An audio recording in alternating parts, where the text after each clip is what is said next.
Welcome to the class 12 students. This is the continuation part of the chapter Human Reproduction. In my previous video, I started the histological structure of testis, and I told you that the testis is mainly formed of two types of cells, which are the seminiferous tubules and the interstitial cells of Leydig or Leydig cells. Okay, so the first one is seminiferous tubule.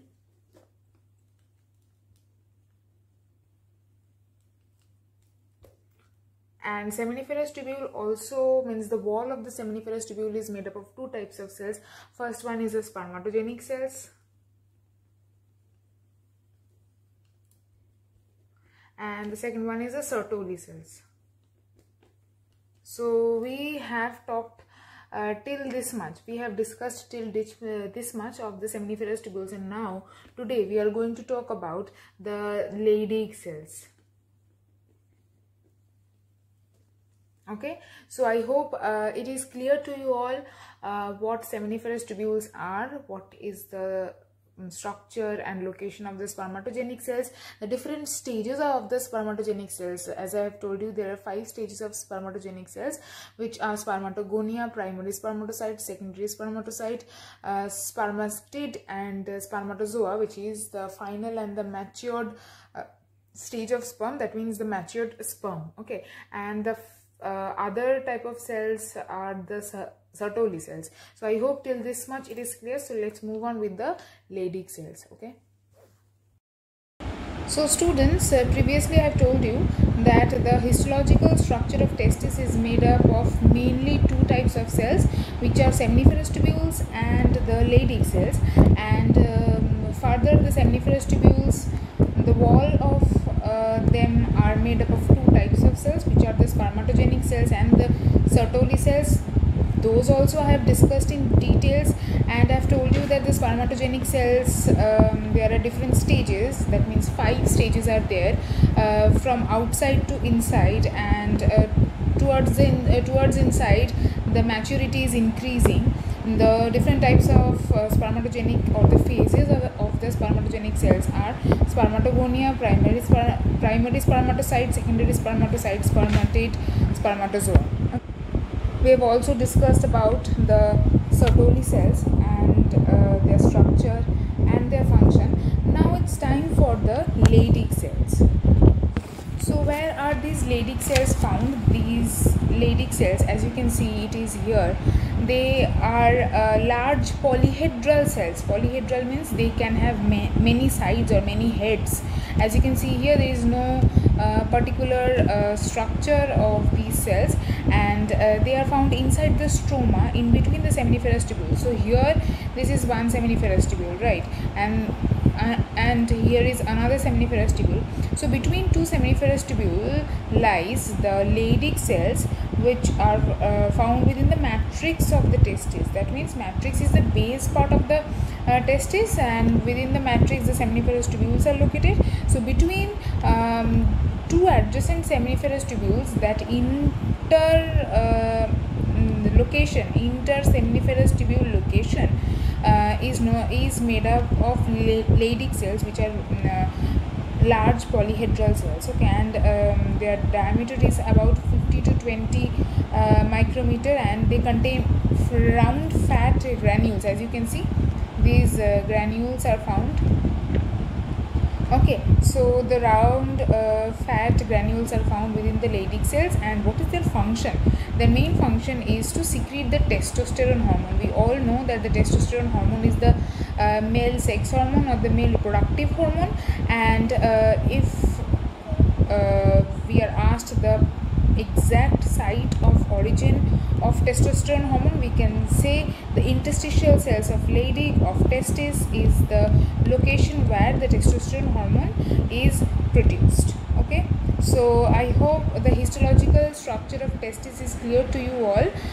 You can look at this picture to understand, or in your book also there is a similar picture in page number 43 with the caption cross-sectional view of testis. That is also a similar picture. So look at the picture to understand the histological structure, otherwise it will be difficult for you to understand. Okay, So now that you have learned about Leydig cells, you also have to learn the differences between Sertoli cells and Leydig cells, which is very, very important. These are the two most important cells present within the testes, and the difference between them is also very important. So that you will get the difference in your book, page number 43. Here is the difference. Okay, and the points that you will write are basically the location of the two, and the structure of the two, and their functions. Okay, 3 points are enough for the difference between Sertoli cells and Leydig cells. And now let's move on to the function of testis. So we all know that testis is a mixed gland, right? There are 3 mixed glands in our body: pancreas, testis and ovary, and thus testis serves the function of both endocrine gland and as a exocrine gland. Okay, so the endocrine function of testis is obviously to secrete a hormone, which is the male sex hormone testosterone, and the exocrine function of testis is to produce sperm. So first let's write down the endocrine functions of testis, which is the production of testosterone hormone,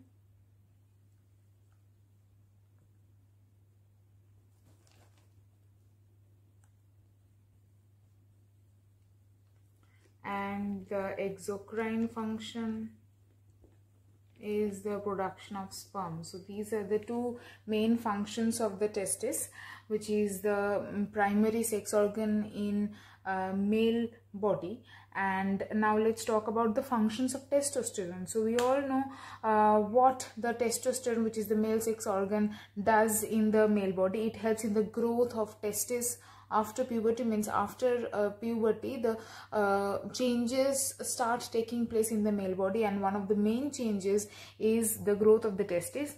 It also helps in the growth of the secondary sex characters, like broadening of the chest, appearance of the mustache and beard, growth of the muscles in the male body. It helps in the growth of the secondary sex organs like scrotum, penis, prostate gland, Cowper's gland, all these glands.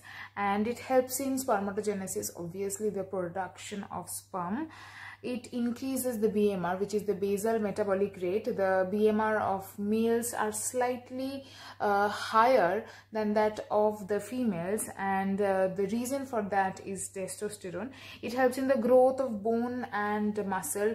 Generally, females are less muscular. Females don't have that much growth of muscles the way that males have, and that is also done by the testosterone hormone.